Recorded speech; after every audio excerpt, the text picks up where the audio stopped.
Moi ben, boas tardes. Solucionados os problemas informáticos, vamos a dar comenzo a esta charla de Carlos Seoane, co que rematamos este ciclo que viñemos realizando nos últimos meses sobre a arquitectura para un tempo novo, na que participaron 6 arquitectos: Alberto Quintáns, Carlos Pita, Elizabeth Avalo, seu compañeiro, e hoxe a última conferencia, a última charla de Carlos Seoane. Temos previsto outras charlas e conferencias de arquitectura, pero tamén, como xa sabedes, esta é unha academia na que hai diferentes seccións de pintura, de escultura, de música. Vamos compaginando algunhas actividades con outras, non? Simplemente quería anunciarvos que o próximo día 15 temos unha conferencia concerto, que me toca, neste caso toca a min falar sobre Giannis Xenakis, colaborador de Le Corbusier, famoso arquitecto, pero tamén músico. A conferencia vou dar en colaboración con un músico da Sinfónica de Galicia, Florian Blasi, que é un experto, un especialista na música de Xenakis. Incluso ele vai a interpretar algunha das súas composicións musicais, non? Tamén dentro deste ano, o día 22 deste mes, vamos a ter, dentro de outro ciclo de artistas galegos, o autor e a súa obra, que dirixe o noso compañeiro Xurxo Lobato, unha conferencia de unha persona moi coñecida, unha intérprete, compositora, Susana Seivane, todos seguramente que coñecedes polas súas composicións de gaita, e virá aquí tamén para explicarnos dentro dese ciclo a forma de elaborar as súas composicións. E tamén dese mesmo ciclo, autores e a súa obra, o día 29 teremos aquí a Kiko da Silva. Ben, pois dito isto, pasamos a facer unha breve referencia do arquitecto que temos hoxe con nosotros, Carlos Seoane, que é arquitecto titulado na Escola de Arquitectura da Coruña, como foron a maioría dos que participaron neste ciclo de arquitectos para un tempo novo.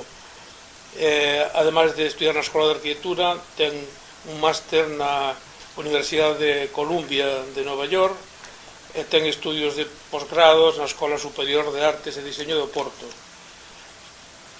El, polo que eu sei, que tampouco non quero adiantarme, pero colaborou nunha primeira fase creo que non me equivoco, da Cidade da Cultura, con Peter Eisman, e sobre todo quería destacar a súa amistade e colaboración con o noso amigo e gran arquitecto Álvaro Sisa Vieira, da que eres moi amigo e colaborador, non?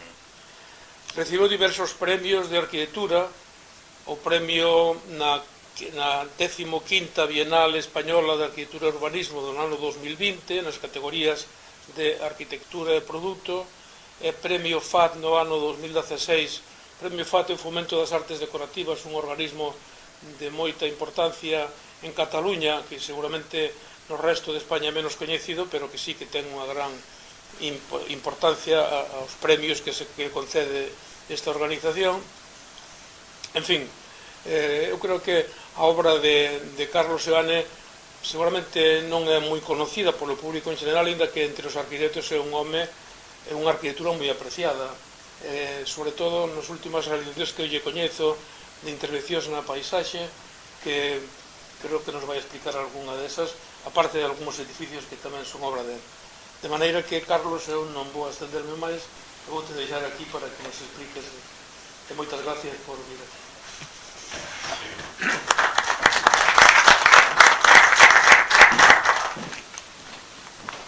Bueno, gracias gracias a todos por acudir, en concreto gracias profesor Casaveira por convite, que foi ademais profesor meu foi un tempo, un tanto. Ben, titulei a conferencia ou a charla Tapete Vermello porque varios dos proxectos que aquí vou mostrar son de espazo público. Entendo que a alfombra, o tapete, o diseño das superficies horizontais é un tema un pouco abandonado na arquitectura moderna, ensinar o espazo público en concreto, pero que un tapete pode ser dignificado por a súa condición, polo seu carácter do cor, polo seu carácter da súa trama, e convertir algo, en principio banal, incluso menor, en un templo. Un templo, moitos dos primeiros templos eran simplemente tapetes postos no chan, tapetes postos en un lugar público, pero dignificaban un sitio para facerlo significativo. O tapete é unha estructura, bueno, se acaso, bueno, estas son dúas das obras que foron premiadas este ano na Bienal, unha efectivamente un banco, un espacio público de paisaxe, e outro son diseños casi máis de carácter industrial para un polígono en Santiago por onde pasa o camiño inglés, non? Camiño inglés. Bueno, isto é un pouco a idea do tapete, non? Do tapete que ves aquí mellor, un espazo, un taxista en Nova York que para o taxi na medio da rúa, coloca un tapete con unha representación dunha mezquita, unha representación xeométrica, normalmente simétrica, pero con unha trama xeométrica moi forte e con unha dignidade que pode ser o cor. Entón, un lugar casi agresivo, como pode ser unha rúa en Manhattan, convértese en un templo, un templo por a cualidade do tapete, non é tanto por o lugar, sino por o significado da superficie, por a sofisticación da superficie, que en este caso é simplemente un tapete. O tapete, para min, ademais, xa digo, non simplemente o tema, non simplemente do cor, non simplemente a cualidade está na calidade do material, sino na estrutura xeométrica que o fai posible, unha estrutura xeométrica simple, unha estrutura basada en unha grella bidireccional,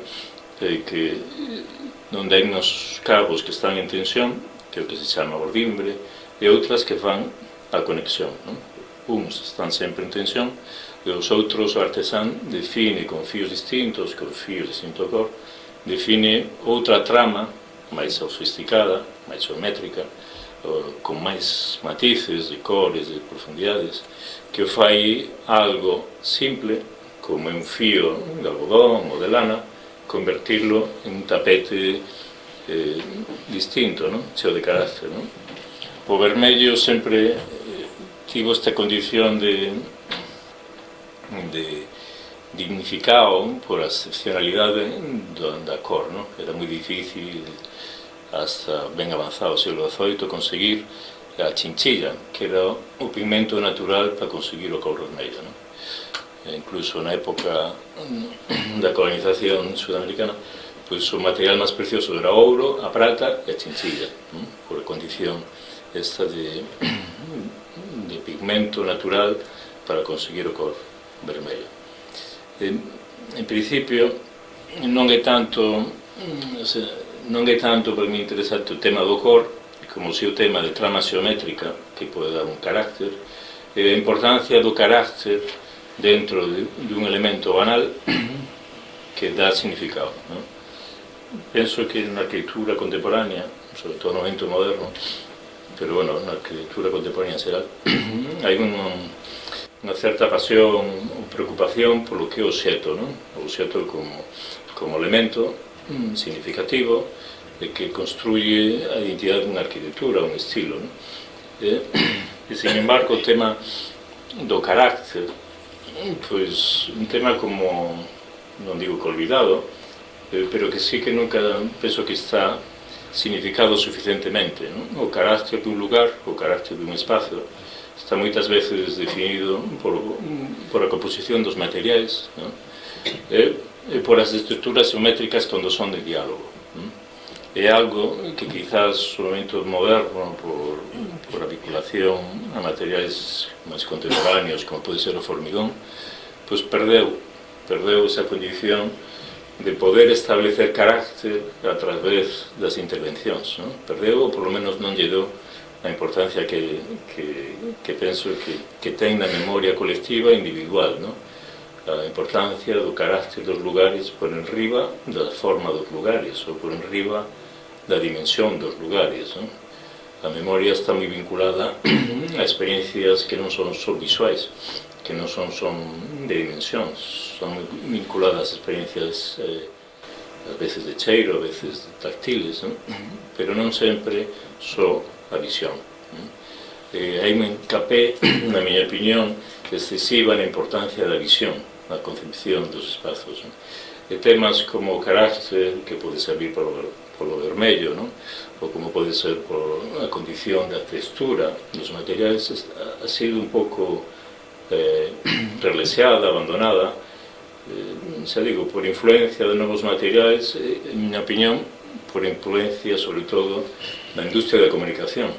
A industria da comunicación vive da comunicación visual, da fotografía, vive das publicacións, pero non vive da experiencia, porque a experiencia é moi persoal e dificilmente vendible. As experiencias consíguense a partir de estar físicamente en un lugar.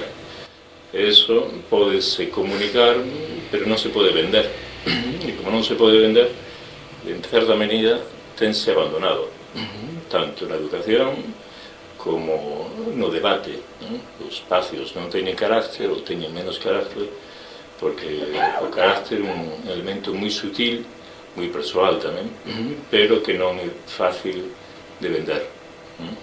Pero que, en miña opinión, é fundamental na estrutura, primeiro, da memoria dun individuo e despois na estrutura do patrimonio dunha cidade ou dun país. Bueno, a partir desta idea, desta preocupación da importancia do tapete, da importancia das plataformas horizontales e da importancia da textura e do carácter destas plataformas, bueno, unha preocupación persoal por os espacios públicos, non? Por o espacio público como elemento de traballo. Entón, bueno, a partir é interesante ver como distintos artistas analizan na evolución do tempo o espacio público, non? Este é un plano, un cuadro, bueno, unha impresión de Noli, que chamase moi coñecido en términos de urbanismo, o plano de Noli, que é o primeiro plano que representa o espacio público como obxecto, non representa os edificios, sino que representa os espacios baleiros dos edificios, os interiores, non? Despois representa as capelas por dentro, non como un elemento, representa as prazas, representa os pórticos, representa as rúas, non? Pero en esta idea de espacio público sí que hai branco e negro, non? O baleiro é ocupado, o obxecto, o espacio público convertese en o protagonista, pero aínda non hai o elemento que, na miña opinión, define o carácter que é a textura, é simplemente como negativo ou como espacio ocupable, non? Este outro cuadro que representa unha plaza que de Giorgio de Chirico, aquí o espacio público é un espacio moi formal, a arquitectura é o marco de un lugar, o espacio público é un lugar onde a arquitectura define un momento, non importa a actividade, non importa ni siquiera as persoas, pero sei que importa a presencia da arquitectura como algo xeométrico formal, con moita forza, non? A diferencia mellor de como representa por aquel pois unha plaza no século XVI, onde o espacio público non é nada formal, é un espacio un pouco orgánico, casi caótico, pero o que dá carácter ao espacio público é o caos, o conflicto entre usos distintos, non?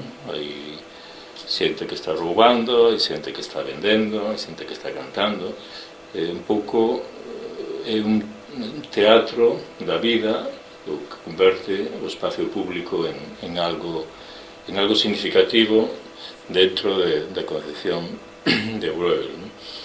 Pero para mí quizás, si tuviera que identificar unha representación do espacio público ou de praza, pois sería da Giacometti, que ten feito moitas esculturas ou varias esculturas que denomina todas como plaza.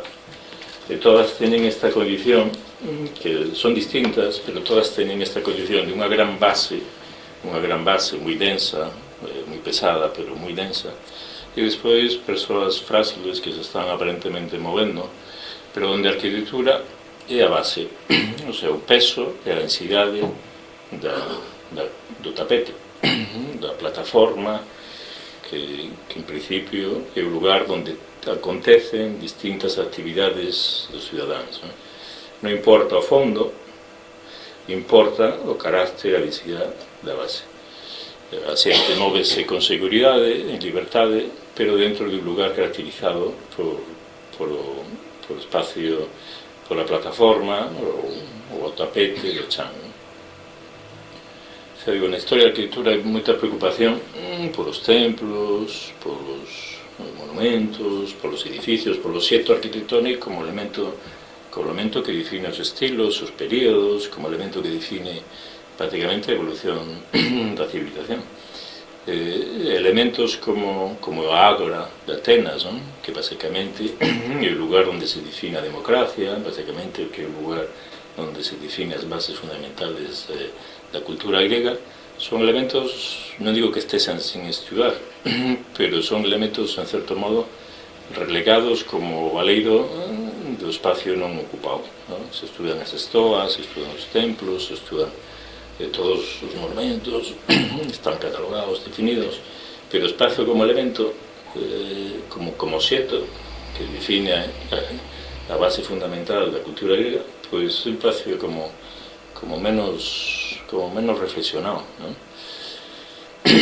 Bueno, isto sería quizás o exemplo máis sofisticado de un tapete, non? Que un tapete como dentro de entender o espacio público como tapete, non? Que unha praza, a de Piazza del Campidoglio por Michelangelo, donde o tapete está vinculando as entradas, as 4 entradas á praza, con escada, con un óvalo, toda unha especie de fío tenso, con distintos materiales en tensión, outro ao imbre, ¿no?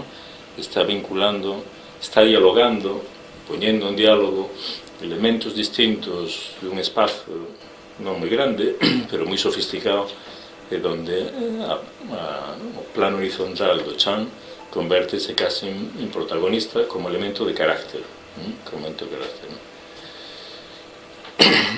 Pero sin ser tan sofisticado como Michelangelo, todas as grandes ciudades con certo valor de patrimonio do espacio público, con certa identidade, diría eu, teñen unha estructura de tapetes máis ou menos elaborada, máis ou menos estudada, pero sempre presente, ¿no? En Ámsterdam, todo o traballo que hai cos ladrillos, ¿no?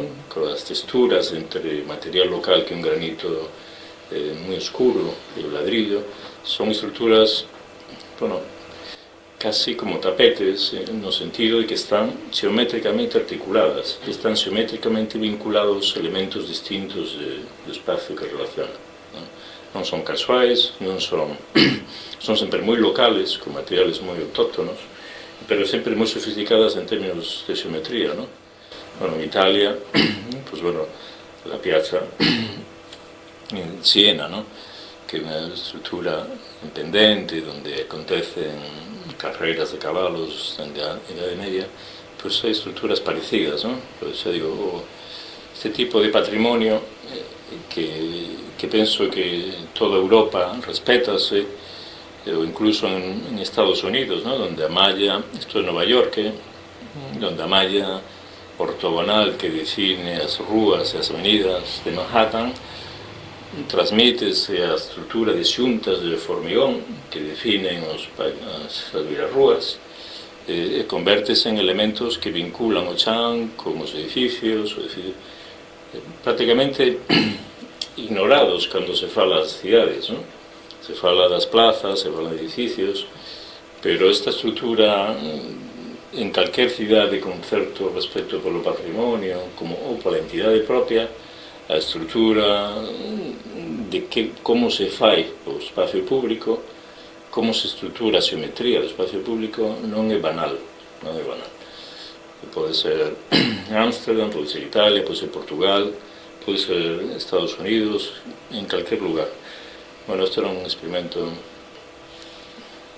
Bueno, isto era un experimento de un psicólogo americano que poñía a monos, pois, con dúas representacións dunha posible nai. Unha tiña leite, pero era moi fría porque era metálica, e a outra non tiña o leite, pero tiña unha especie de tecido, unha textura, algo máis parecido a unha pel, e os monos pasaban moito máis tempo, como 3 veces máis tempo con a nai que tiña textura que con a máquina que traba leite. Porque, ao fin e ao cabo, a textura, xa digo, o carácter que pode dar os materiais, cando se tratan como xeometría, pero cando se tratan como textura, aportan un significado de unha condición que non está no visual, pero que é moito máis profunda. E, na minha opinión, non está suficientemente valorada. Está como que non se pode vender, non se pode fotografar, por tanto non se pode imprimir, por tanto non se pode vender, pois non existe. Realmente se fala das condicións dos materiais como elemento que definen un carácter e con un carácter que define unha memoria e, por tanto, un patrimonio individual e colectivo. Bueno, dito todo isto, pois, era un pouco como un preámbulo que explica as preocupacións persoais, que explican un pouco, que están sempre por debaixo de estos proxectos, por lo menos, non digo de todos, pero sí destes proxectos escollidos. Isto é unha exposición que fixose na Cidade de Cultura de Galicia, que, bueno, todos coñecen de Peter Eisman, que, bueno, vese o espacio público para o museo, que é un espacio moi denso, moi lleno de simetrías, e ves aquí un taburete que precisamente representa a autora Miriam Golubov, e Soto, pues, vese a diferencia de escala. Entón, claro, é un lugar moi complexo para facer unha exposición, porque ademais esta era a cadeira, o taburete máis alto de todas, as demás pezas eran moito máis pequenas, non eran 50, en semejante lugar, pois era complexo definir unha exposición, e sobre todo co orzamento que tiñamos, porque un orzamento, a pesar de Galicia da Cultura, pois moi baixo, non? Entón decidimos facer unha especie de tapete, unha especie de base de tapete, onde os móviles, as cadeiras, puderan ter cada un lugar, pero un marco digno, propio, en este lugar que non digo que sexa agresivo, pero que sí que é potente, xeométrico, por escala, por materiais. Entón, fixeronse probas, isto é un prototipo, que ao final non foi, porque era moi costoso en mano de obra, pero a idea era esta, non? Establecer unha grella, un tapete xeométrico, diferenciado por zonas e por tipo de cadeira, con unha malla xeométrica a partir de un elemento feito por fins, ou sea, un elemento industrial, que é un perfil, se non lembro mal, penso que era 15-15, simplemente se cortaba, nen se trataba, se pousaba unha malla xeométrica de 45, porque era a distancia normal dos pés e a altura normal das cadeiras, non? E definíase unha malla xeométrica, bueno, que tiña un carácter, o carácter da xeometría e o carácter do material, dentro de un espacio tan abstracto e tan forte como é a Cidade da Cultura, o espacio do lugar de exposicións da Cidade da Cultura, que é un espacio, como víamos antes, moi xeométrico, de unha escala moi difícil, que ni siquiera ten elementos de iluminación propios, con o cual a exposición era moi difícil. Ni siquiera hai proyectores que podan individualizar a luz artificial para cada elemento. Entón era como traballar en un mar. Entón definimos este tapete xeométrico, cheo de texturas, en contraste con este grande espazo dominante e obsesivo que é un pouco o espacio de Peter Eisman, non?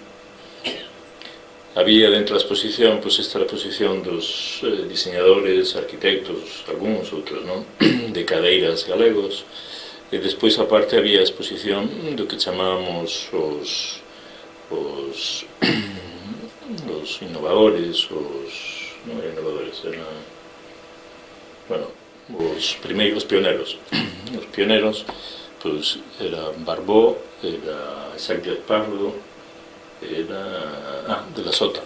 Pois tiñemos, a parte dese tapete, pois tiñemos outro lugar que era unha base negra, e sobre esa base outro tapete xeométrico donde pousábamos, elevamos as cadeiras de cada un deles, non?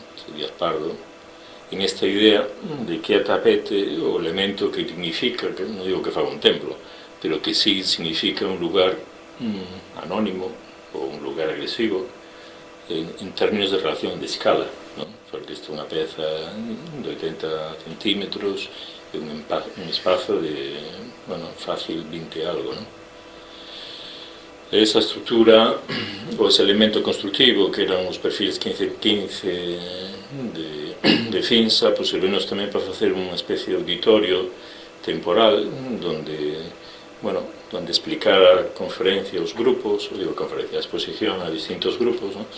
E facer un lugar de encontro para a xente que visitaba, non? Bueno, isto en teoría era un dos vídeos, pero non funciona. Outro proxecto de tapetes ou de plataformas horizontais, este encargo que foi feito, que era diseñar o camiño inglés ao chegar a Santiago, atravesa o polígono de Tambre, non? É un lugar, bueno, que non ten nada de bucólico, nada de romántico, nada de peregrinaxe espiritual, porque é un espacio, bueno, sabemos aquí, bueno, entre armacéns, entre industrias un pouco difícil, non? Pois por aquí pasa o camiño inglés que chega até Santiago. Entón o encargo era redefinir algunha estrategia que marcara o camiño inglés por diante destos lugares, nada espirituais, pero que existían e funcionaban. Entón, a estrategia foi un pouco definir o tapete outra vez, o tapete a vir a rúa, os materiais, definir un pouco algún tipo de peche que separara o público de privado, porque incluso en este polígono nin hai vir a rúas ou non había, non? O peregrino pues, saltaba, baixaba, subía, baixaba, pero non tiña ni sequera reconocido unha senda, ni sequera unha verdadeira. Entón defiñemos os peches, defiñemos os pavimentos, defiñemos as farolas, defiñemos, prácticamente convirtese un proxecto de diseño industrial, porque diseñamos, penso que 4 tipos de farolas, 2 tipos de pavimento, arquetas específicas, todos os elementos que en principio son anónimos, pero que definen un carácter de un espacio público. Na opinión non se pode facer un espacio público collendo arquetas, collendo farolas, bueno, porque entón o carácter, que é moi sutil, un elemento moi sutil, un pouco véndese, difumínase, é difícil, e menos en un entorno como de naves industriais, non? Pois, bueno, a farola, a faroliña, a arqueta, a protección da farola, o lugar onde aparcan os coches, e a beira rúa, por onde pasa o peregrino, non? Este tamén era para os contenedores de lixo, bueno, estas eran probas, unha das farolas, a farola parque, que tiña unha parte de madeira, porque iba entre o bosque, entre árboles, non? Era un pouco esta. Pois eu digo, había 3 tipos de farolas, algunhas finalmente producidas por Serga, que é un fabricante de farolas en Pontevedra, non? Eran, bueno, arquetas, tipos, bueno, de un xeito anónimo, de modo que por enriba de todos estos accidentes que pasan en unha virarrúa, en un polígono industrial, non? Pois eso, farola un, arqueta un, lixo, non sei que, ao final domina a condición de que non intentalos desaparecer, que o tapete sexa limpo, xa non digo que sexa moi sofisticado porque estábamos traballando con formigón, pero que fora limpo. Entón o esforzo de conseguir que as tapetas foran cheas de formigón, que tiveran simplemente, bueno, pues unha señalética mínima e un aro metálico, eso foi unha loita increíble, porque todo era en contra, as empresas, incluso o concello, era como que estuvemos facendo aquí, era simplemente que non houbera arquetas, que non se viran, para, bueno, intentando que o tapete, en un entorno tan confuso, tan cheo de elementos agresivos por camións, almacéns, tuvera certa, por lo menos, limpeza, ¿no? Que non é fácil ás veces. Estos eran elementos de cubrición en muros de bloque, pues simplemente plantar unhas hedras, unos sensores, as señais. Bueno, foi un elemento complexo, porque digo, conseguir que o carácter do camiño espiritual, ou como se diga, inglés, a través de un polígono industrial era complexo, pero ainda sempre con certa condición de anónimo, Este era un banco que pretendía pasar desaparecido, ou polo menos ser reproducible, con condición, estos son buenos encontros cos pasos de peatóns, distintas xuntas, estos sí que eran pezas de pedra para facer bordes, e o resto é hormigón visto, non? Con águido visto, pero isto era unha rotonda feita con adoquins, bueno, que despois empezaron a poñer faroliñas por aquí, bueno, son cousas que a veces é difícil, ¿no?, de controlar. Estas son as rampas de entrada a distintos almacéns e que están feitas en pedra, e ben feitas, ¿no?, que é unha condición da pedra que é un privilexio que podemos ter, ¿no?, porque poucos materiales poden dar este carácter que dá a pedra, ¿no? É xeométricamente perfecto e eterno, esta condición de eterno, a parte da textura, ¿no?, do corpo, pero é moi difícil conseguir, e aquí é un material económico, ¿no?, económico na produción, económico no mantenimento, pero está un pouco como que non está de moda, pois, non sei, fanse plataformas únicas, todo un formigón, e parece que o propio, pois non sei, ten que ser importado, parece que senón non vai. Esta é unha das farolas que marcaban esta línea, bueno, porque a idea da farola, que en un entorno moi difícil ou moi confuso espacialmente, pois hai un elemento que define a línea, unha beirarrúa no pavimento, no chan, e outras farolas que polo cor, que senón que son negras e son sinxelas en comparación con outras, pois de algún modo identifica o lugar, non? Este é outro proxecto un pouco atípico, non? Isto era un aparcamento, un entorno, bueno, estuve a saltalo, pero bueno, te intento explicar o carácter. Isto é simplemente un muiño perto do Portosón, que é unha especie anónima, vamos, isto é un espazo de 2 metros por 3, ou 2 por 2,5. E o canteiro que fixo isto son as pezas todas tridimensionales. Isto non sei se ve ben na foto, pero esta peza non só é así rara de frente, sino que ademais xira, é unha T, é unha L, están todas ensambladas. É un esforzo por conseguir que algo tan banal como que ser un muiño de pequeno río de unha comunidade pequena, unha aldea, Nebra, chamase, pois ten un carácter de eterno que é moi difícil conseguir con outro material, é moi atípico en calquer outro sitio do mundo, penso, ¿no? Pois aí está un muiño feito con pezas como se fora un puzzle tridimensional, complexísimo, e tamén donde se siga un porto que teñen aí lado, tamén pezas ensambladas. Claro, o carácter que dá estes materiais entre a xeometría e a condición eterna de un material é moi difícil atopar en materiais contemporáneos, ¿no? Bueno, pois isto era un proxecto que en principio era moi ambicioso. Este é o faro de Estaca de Bares, en Mañón, o punto máis septentrional da Península Ibérica, e, bueno, o proxecto era toda unha serie de sendas e este aparcadero. As sendas, ao final, como era Red Natura, non deixaron facer, e o que se recuperou foi este espacio que era un pouco asilvestrado, non? Un aparcamento aí no borde dun acantilado, que despois saía unha senda, un camiño, hasta chegar ao faro, non? Era un proxecto, bueno, en principio, se inventa ao final que é un aparcamento. Aquí está o estado original, con restos do que fora antigamente o primeiro parque eólico de Galicia, unha zapata por aquí, e, bueno, xa se ve como estaba un pouco aquilo. Entón a proposta foi simplemente un tapete de adoquín, pero con uns remates, bueno, isto foi parte, pero con uns remates en murete, non? Que definían a protección do aparcadoiro, pero tamén definían unha xeometría bastante rígida, pero muy clara, en un entorno ciertamente agresivo por los ventos, protección. Era un espacio onde os minusválidos podían sentirse protegidos, porque non todos podían ir ao extremo da punta setentrional que é o remate desto, non?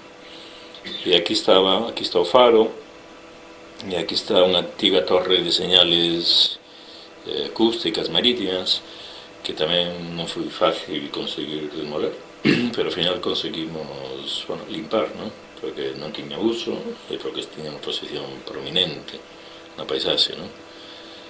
Curiosamente, todo este entorno, a torre, bueno, depois reciclouse e tapou, pero este entorno que se ve por aquí está documentado a presencia de un castro imponente, pola posición geométrica, polo tamaño, pero como é red natura, ni siquiera deixaron limpar os toxos, porque está protegida ecológicamente os toxos, sin considerar o poder agresivo que ten unha planta sobre as pedras, non? As raíces, pero estes son debates que, vamos, perdimos e nin logramos, non? Conseguimos facer o aparcamento porque había mostras de que existía, non porque tuviéramos permiso, non porque existía. Entón o proxecto basicamente é isto, non?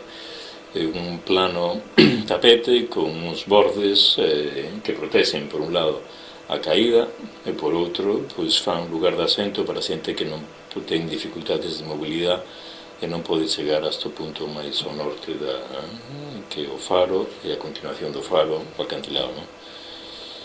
Entón, bueno, un lugar de unha presencia paisaxística forte, non? Con ventos fortes, pero tamén visualmente único, non? E, bueno, foi esta estrategia de borde un pouco que se levou con oficio dos canteiros, non? Que sin esos non sería posible nada, non? Pero sí, bueno, estos remates feitos con pedra, con artesanos locales, con pedra local, e conseguir estruturar un espazo, pois eso, bastante anónimo, un aparcamento, en un lugar, pois con certa carácter, non? Claro, eso obriganos un pouco a diseñar todo, pois señaléticas, bordes, mapas, bueno, un poquinho tamén do xeito casi obsesivo, non? Aquí había outro vídeo, pero non nos funciona, pero bueno. Este outro proxecto de paisaxe, penso que temos ese último, este é un proxecto que é se chama Pedra da Rá, que é unha pedra que tiña antigamente este miradoiro, que basicamente eran unhas escadas que subían arriba, non? O encargo, en principio, era ver como podíamos mellorar isto, porque era unha construcción dos anos 60, insinuáronos a ver se podíamos recubrirlo de madeira e facer unha torre, pois, bueno, unha torre de madeira, non? Entón, depois de estar ali, tuvimos a sorte de descubrir que había que a rocha estaba unha fenda. Entón, podía ser, a disculpa foi que non podíamos manter aquelo porque a fenda podía crecer. Entón, eso permiteu-nos destruir esta cousa tan agresiva, porque non só que este mal construído, que está feito aí con unha especie de mamposto de pedra, sino porque realmente sobre unha rocha que é un monumento estaba destrozándola, pues está con moita agresividade, non? E a proposta un pouco esta, que tamén, bueno, vese un pouco máis aquí, non? A escada original subía ata o tope, conseguimos demolela e facer un miradoiro, pois, debaixo. Simplemente outro borde, simétrico, sí, feito con pedra local. En vez de subir en riba, poñemos debaixo para contemplar a debar, mellor, e tamén para ollar todo o entorno, non? Entón, bueno, unha serie de xeometrías vinculadas a distintos usos, asentos, aparcamento, pero quizás o máis significativo foi conseguir demolelo, non? E demostrar a forza da rocha, non? Que é un monumento en si mesmo, non? E despois, pues, bueno, construir este muro asento, que é este murete de pedra, construído por dous artesáns que eran estes dous homens, dos canteiros, xa non eran mozos, pero con grande habilidade, pois isto chamabanlle, como chaman isto? Chamabanlle o andar da meniña, o andar da menina. Conseguían mover pedras de 300 ou 500 kilos simplemente unha especie de baile, ¿no? Unha rotación con habilidade e con unha precisión que, bueno, que logrou facer, xa digo, dos señores que movían pedras de 500 kilos, como podía ver aquí, con unha grúa de unha axuda dun tractor pequeno, unha gruña, e claro, un coste, pois non digo que ridículo, pero máis barato que botar formigón, porque a pedra viña de 5 kilómetros. Entón, pois claro, era... Despois, claro, había mellor algún erro, pero curiosamente estos erros eran parte da composición, porque eran como fendas naturales ou, ¿no?, por accidentes dentro da composición, que era este muro, banco, desde que se ollaba o mar, o horizonte, ¿no? Foi unha peza isometrizada por lograr conseguir que este banco tamén tuvera como sitios distintos para grupos ou para xente que quere estar sola, porque no espacio público tamén hai condición de reunión, de asamblea, pero penso que tamén ten que poder generar lugares de estar simplemente alguén só, contemplar o paisaxe ou lendo un libro. Entón o banco pois tiña esta condición para grupos de un, para grupos de dous, para 5, para parellas, para estar en riba, para estar abaixo. Era un pouco a idea desta especie de culebra de granito, ¿no? Xusto debaixo da Pedra da Rá, que era esta Pedra da Rá, chamaban a Pedra da Rá porque desde Carreira, que é unha vila, unha aldea un pouco máis abaixo, dá a impresión de que é unha rá, unha posición concreta, ¿no? Entón, bueno, era este peto e un camiño en torno á Pedra da Rá de que saían outras sendas para coñecer o entorno, ¿no? O entorno, ¿no?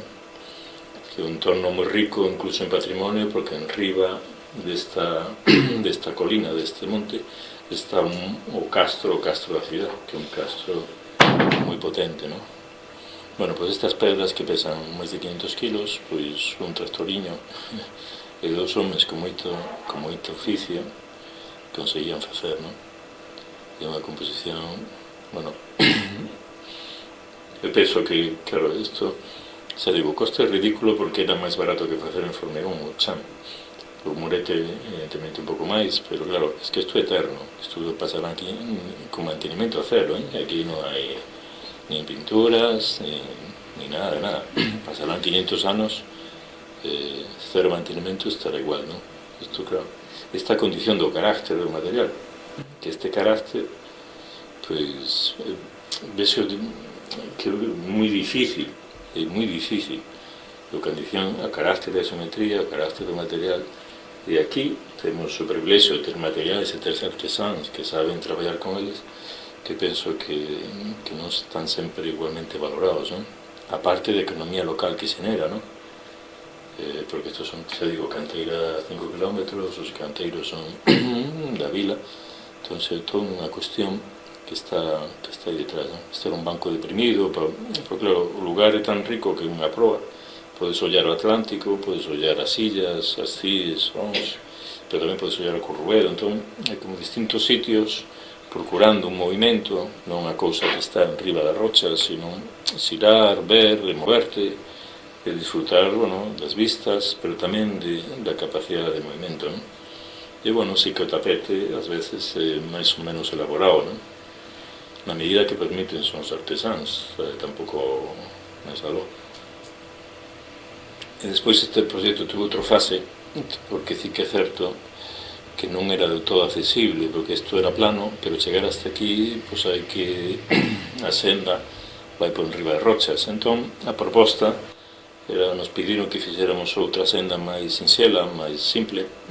A desculpa era un pouco chegar a este pino, donde nos colocamos un banco a modo de final, e colocamos unha baranda onde as persoas con máis dificultade podían sentirse seguras, ¿no? Este era o estado inicial. Este foi o primer proxecto, todo o que vimos da Pedra da Rá, e esta é a segunda fase, que é o que chaman o Banco de Piñeiro. Esta senda recta, cunha baranda, e ao final un banco, e outra baranda de cortén, onde remata, ¿no? É un pouco a fase 2. ca disculpa, con a idea que unha persoa con limitacións de mobilidade poderá chegar a un sitio e participar da experiencia do paisaxe, non? Simplemente era un ferro onde alguén, non unha baranda, non? Pero un corremáns onde poderás ir e sentirse protegido, non? E este é o remate, unha peza en cortén onde ao final alguén en cadeira de rodas chega e de algún modo protésese, non? Claro, o lugar impresionante por vistas, vistas a 360, porque según onde mires está o Corrubedo con seu parque, está o Atlántico, están as illas, está a Ribeira. Esta un pouco a idea, o tapete máis ou menos o banco, que aproveita un pouco a sombra ou a protección do piñeiro, non? Un banco tamén un pouco... bueno, os adoquíns incluso eran, e as pedras estas eran recicladas, non? Porque claro, ou se que levantan algunhas rúas e tiran con todo, pero non hai peza máis non hai material máis reciclable que a pedra, porque sacas de aquí e podes sacolar e para a mesma pedra, pasan 500 anos para dar a mesma pedra, pero non, levántanse. Xa digo, en Ámsterdam non se levanta un ladrillo sin poñer outro. Aquí levantamos o adoquín, levantamos estas chamanse pedra bella. Pedra bella é pedra eterna, non ten nada de bello. Pois levantas e poñemos formicón. Vamos, sin ningún problema. Es máis, se un pon pedra, pois, bueno, isto un pouco xa pasado, non? Isto non un pouco... Pois non sei, pero onde está o carácter, outro material que este carácter, e este precio, en esta economía? Pois, sobre eso ninguén, son pedras bellas todas recuperadas, o adoquín, de feito chamanse pedras bellas. E algunhas novas, notase polo corte, non? E xa teñen outro carácter, porque están cerradas, non están partidas, entón a textura xa é distinta,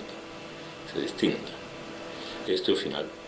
O final alguén, pois podes errar aí, simplemente ollar esta parte da paisaxe, non? Que é un paisaxe, moi rica, porque é moi variada, e ademais é moi recorrible de moverse, dar voltas, ir para arriba, ver un castro, ir para baixo, e ver, te digo, distintas dimensións da costa, non? E, bueno, por último, dous proxectos que son máis obxetos, non? Que son edificios, pero sí que teñen esta condición de que nacen de unha preocupación polo tapete, pola plataforma horizontal, polo chan, e polo espazo público, non? Isto é un centro social en Berto. Berto é un polígono industrial en Carballo, este é o núcleo de Berto, e este é un pouco o lugar do centro social.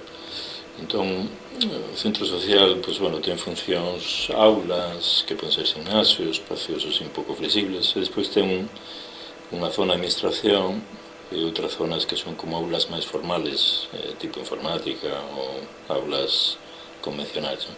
Entón, o que fixemos foi partir o edificio en dous e intentar abrilo para facer un paso, en teoría, un paso entre o polígono industrial e a aldea que está perto, que é a aldea de Bertoa, non? Entón, bueno, un edificio sinxelo, formigón, e que define basicamente un paso, un camiño para chegar a través de un parque a aldea de Bertoa, non? Esta combinación entre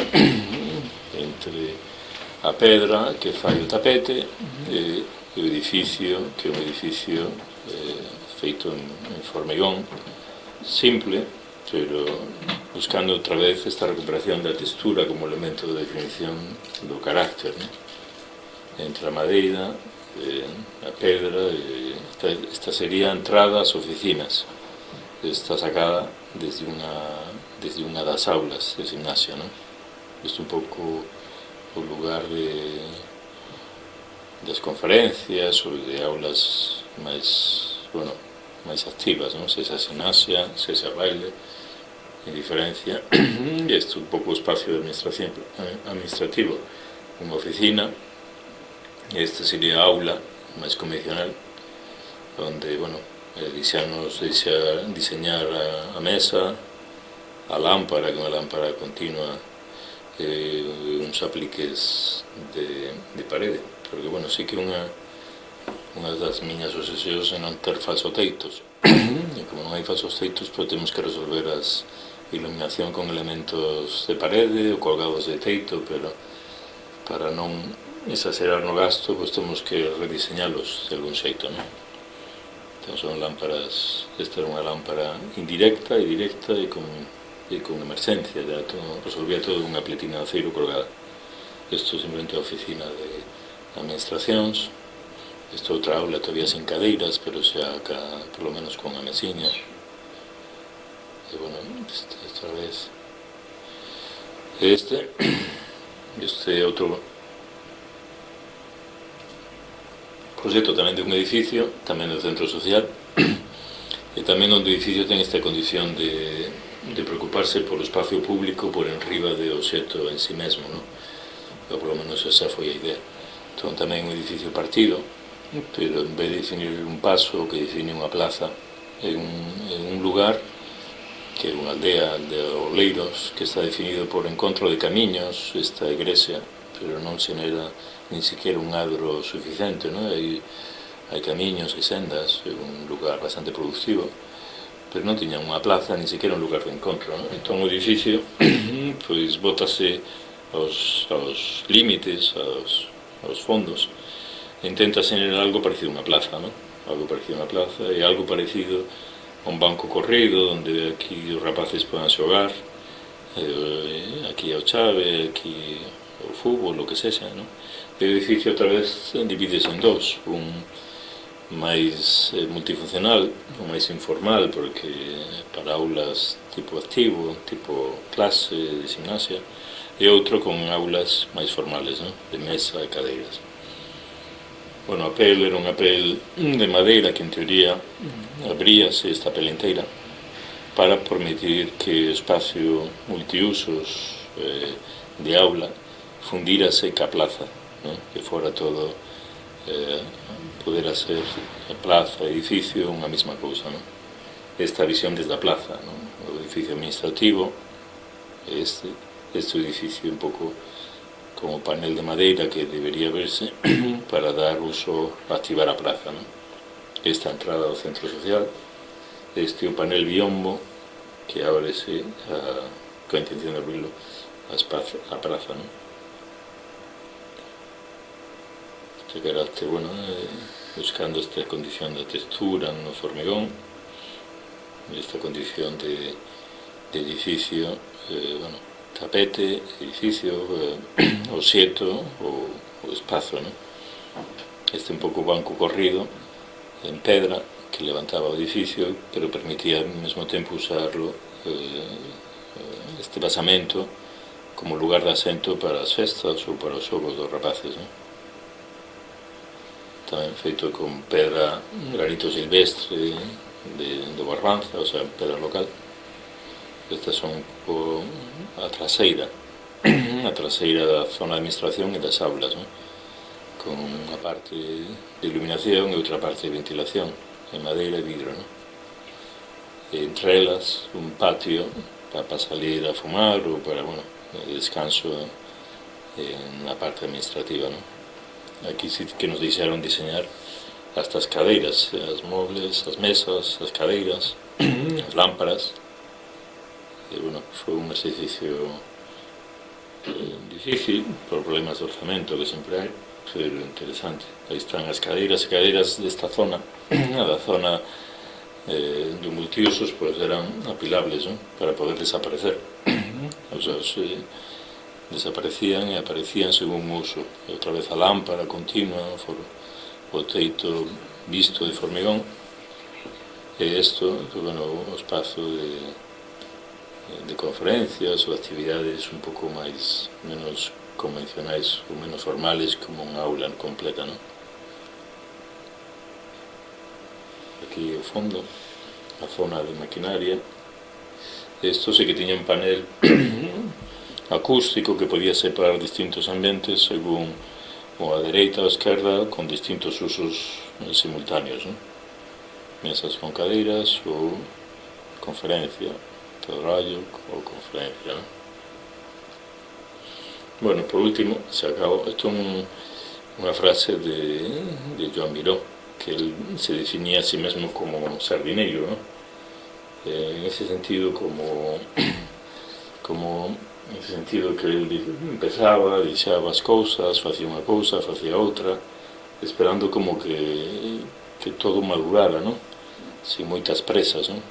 E un pouco penso que iso é fundamental de cara a intervenir no espacio público, ¿no? Un lugar que as ideas de algún modo asente, non? Non por exceso, que o exceso de formalismo sempre é negativo, que cando as cousas teñen un peso asentan e teñen un carácter que é máis difícil de conseguir, pero o carácter ven normalmente do tempo, non? Do tempo e da madurez de pulsar un pouco as ideas, non?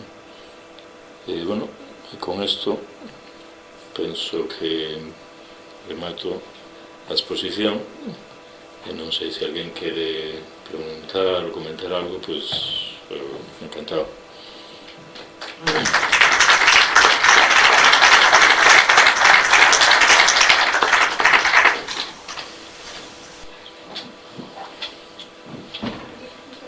Bueno, unha exposición moi brillante, Carlos, moi interesante.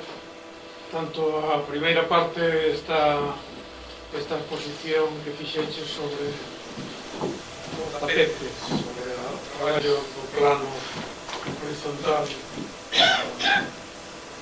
que justifica, de alguna maneira, algunhas das realizacións que nos mostraxe posteriormente, non? Eu xa quedara contigo de ir a visitar algún destes monumentos, ainda non tivemos ocasión, pero ahora sí que teño máis interés por velas, porque realmente foi un aperitivo. Isto hai que velo, porque claro, todas estas texturas e toda esta materialidade destas obras, eu creo que como se aprecia realmente visitándoas directamente, non? Isto eu supoño que en algún momento terán que incorporarse nestes itinerarios para senderismo, estarán señalizadas, porque son cousas que son parte do noso patrimonio, como xa antes mencionado. Eu creo que é unha cosa moi importante, non? Por outro lado, creo que hai un atrevimento a hora de intervir nestes espacios, digamos, naturais, non? Estes encontronazos que citaxe con Red Natura, claro, porque son espacios que teñen en sí mesmos unha gran personalidade, moito carácter, como tís, e moita potencia, non? Entón, o atrevimento de facer intervencións neses puntos, neses lugares, tamén é algo que se agradece moito. Eu simplemente felicitarte, a miña enhoraboa polo traballo que nos acaba de mostrar, non? Gracias. Sí. Hola, boas tardes. Non sei se coñece a calle de Coruña que se chama Alcalde Marchesi. Sóname, pero ahora mesmo non me soy. Non sabe como está, non? Non. Se me permite, vou enseñar. Este señor é un asiduo asistente a estas charlas, Alcalde Marchesi está polo centro, non? Sóname, pero non sei moi ben. No se ve. Casi no se ve. Vamos a ver.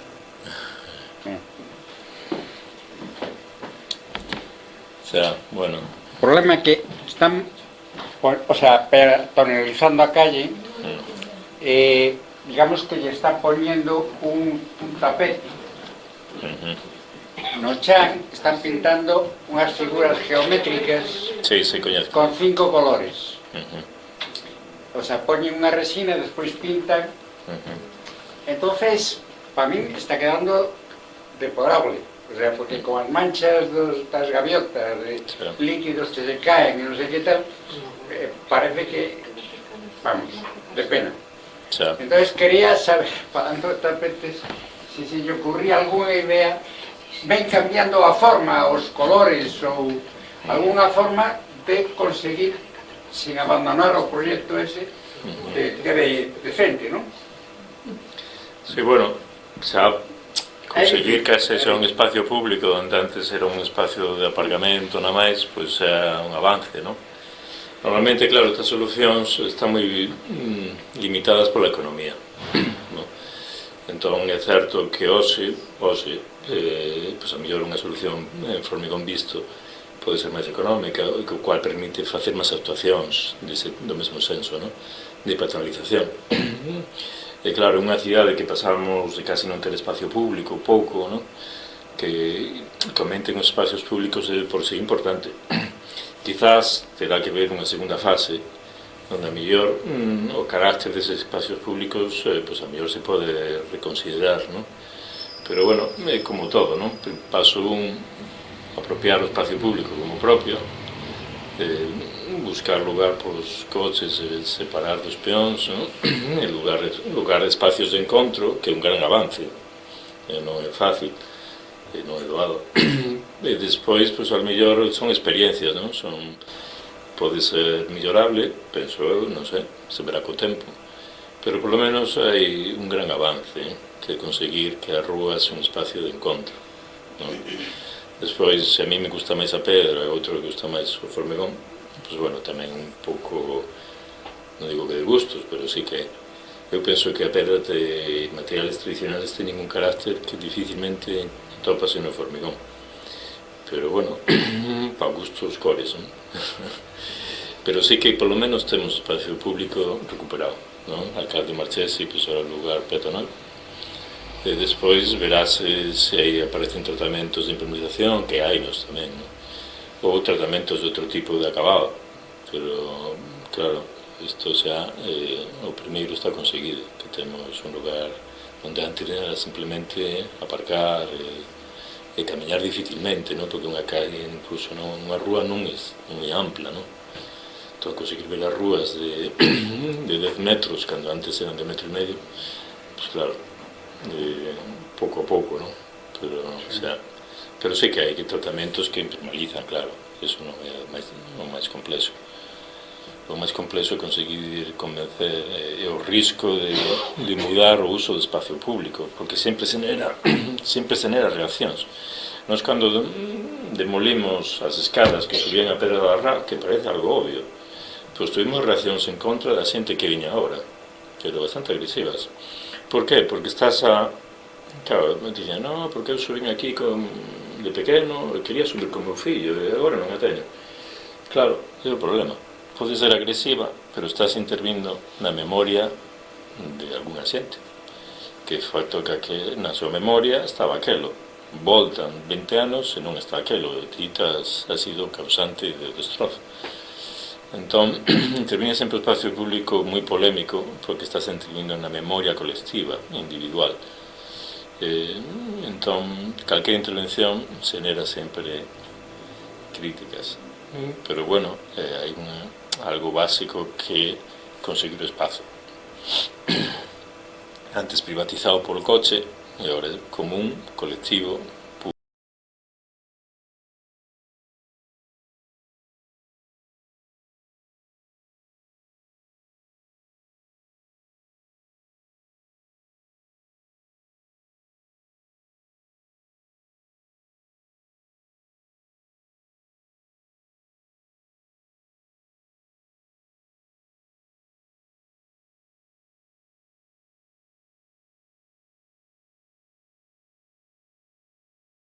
Porque é un espacio fantástico e eu non sei que me impresionou moito cando vin, e agora ainda coñecida a introducción que fixeches ainda me parece mellor do que me pareceu naquel momento.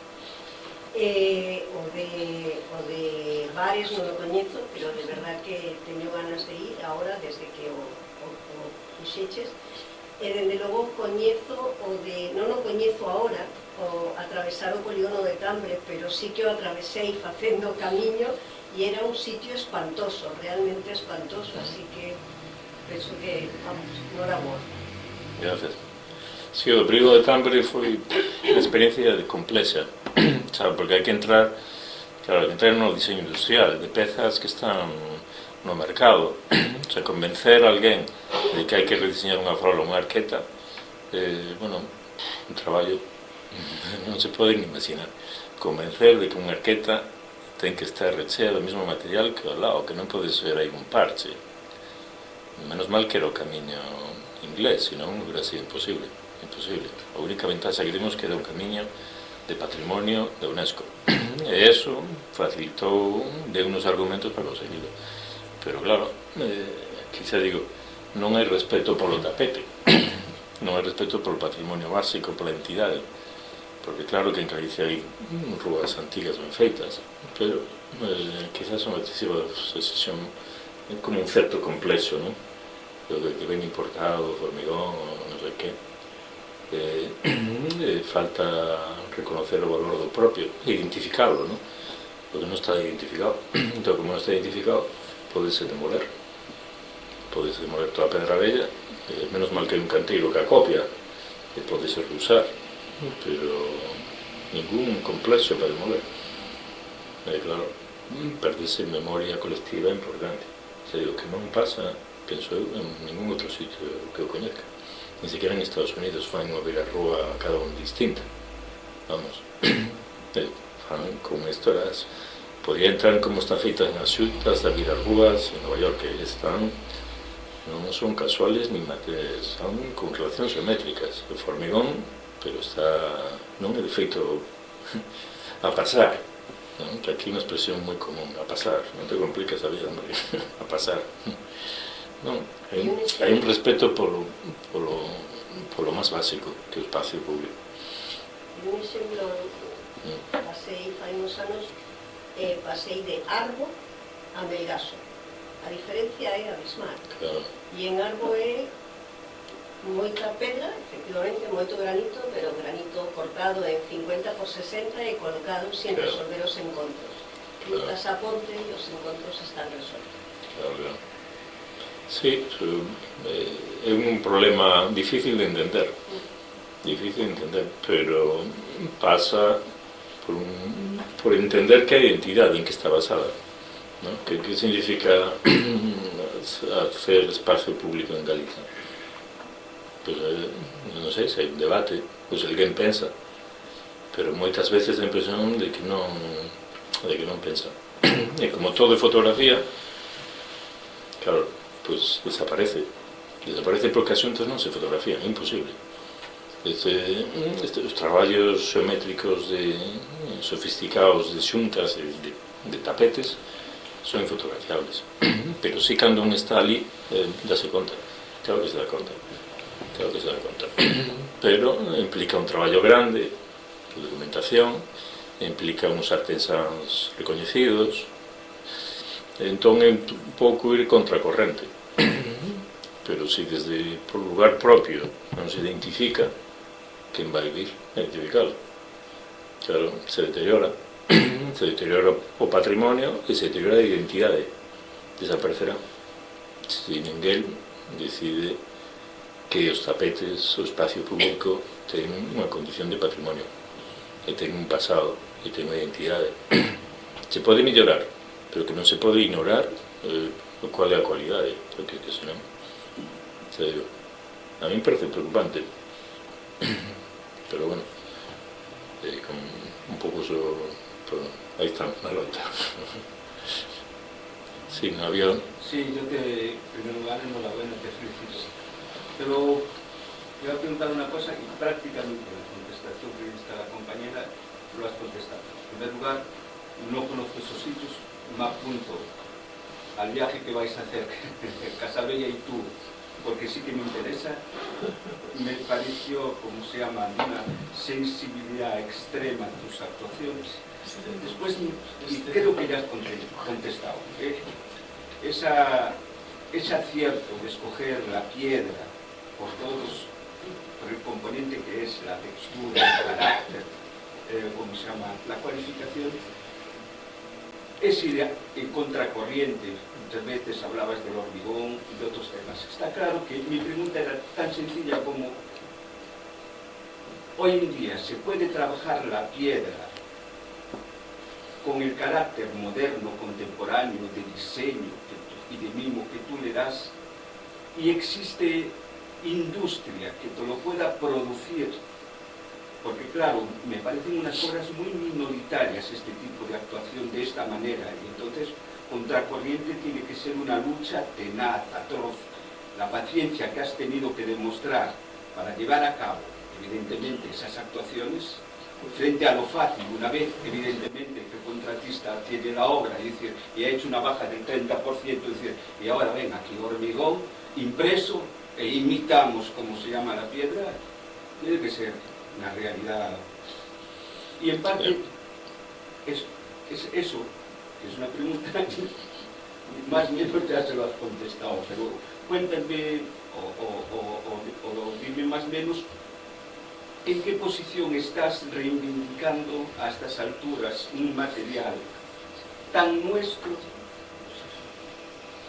para el que a lo mejor no se ha creado una industria.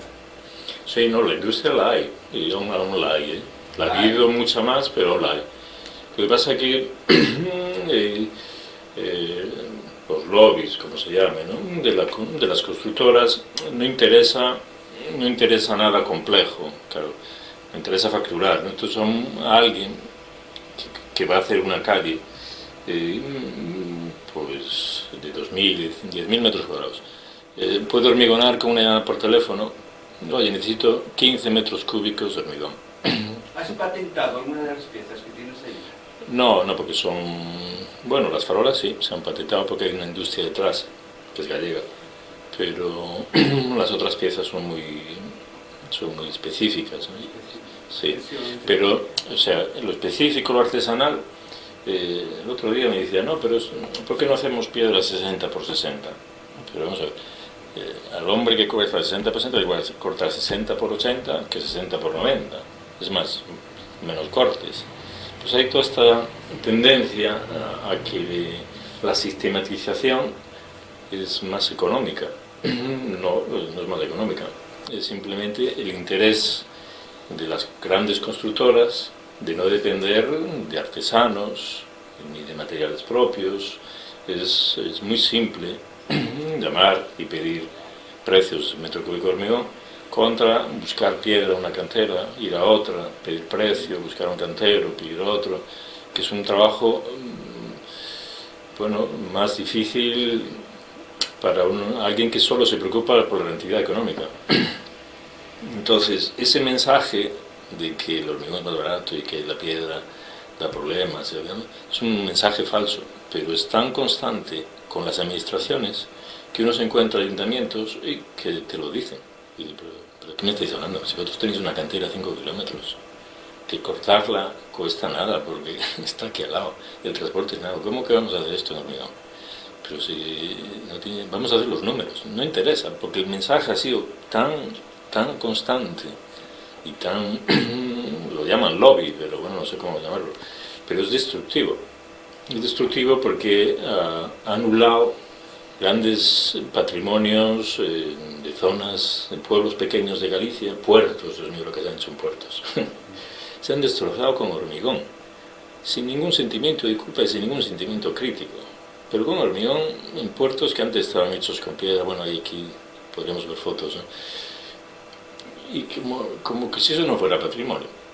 Pero como si solo patrimonio solo es la capilla, la iglesia, este edificio. Pero ¿de qué estamos hablando? Si el espacio público hace la ciudad, la calidad del espacio público hace la calidad de la sociedad. Y si el espacio público no se dignifica o no se considera como es un elemento de patrimonio, pues la sociedad se va a diluir. O sea, se va a diluir como identidad. Pero digo, es algo que pasa aquí, que tenemos muchos, yo creo que hay un problema antiguo de esto, ¿no? Pero hay intereses económicos que están detrás y no hay nadie que reivindique lo contrario, porque es un poco el contracorriente. Pero lo más económico, lo más beneficioso para una empresa es hormigón visto y como mucho, pues eso, parches de colores, o impreso, que es peor, ¿no? Que imitan el alucinado. Es un atentado, a mí es un atentado al patrimonio propio, ¿eh? No es que sea algo mal construido, ni que esté... pero es un atentado al patrimonio, porque la historia es la que es, las ciudades son las nuestras. Si no reivindicamos lo que es propio, y ahí simplemente absorbemos modelos importados, con menos durabilidad, con menos carácter, con menos estructura, con menos complejidad, con menos sofisticación, simplemente por el interés económico de algunos. Pero claro, es una batalla que yo doy por perdida, pero bueno, yo no lo voy a dejar. Pero sí que hace falta más voces en contra, porque si no... Y yo creo que muchas veces hasta los arquitectos nos dejamos seducir por ese mensaje falso, que el hormigón es el material del futuro y que no sé qué, no sé cuánto. El que digo, no hay nada más reciclable que la piedra. Se quita de aquí, se guarda, se pone allá. Otros 500 años. Coste cero. El hormigón, pues no, se destroza, hay que mantenerlo, se va a estropear. Si lo quieres levantar, se acabó. Pero yo digo, son batallas perdidas porque es ir contra todo el mundo, ¿eh? Los únicos que no entienden son los canteiros y la gente, pues bueno, como vosotros, ¿no? Pero no hay un discurso en contra. Y bueno, pero bueno, ahí estaremos. Ahí estaremos. Gracias. Bueno, pues si no hay más preguntas, yo creo que quedou bastante claro todo o que nos deu a decir Carlos Seoane, que agradecemos moito a súa charla, a súa presencia. E nada, simplemente convocarvos de novo que próximos martes seguiremos tendo actividades, senón de arquitectura, de outras disciplinas artísticas que seguramente tamén vos poden interesar a todos. Moitas gracias.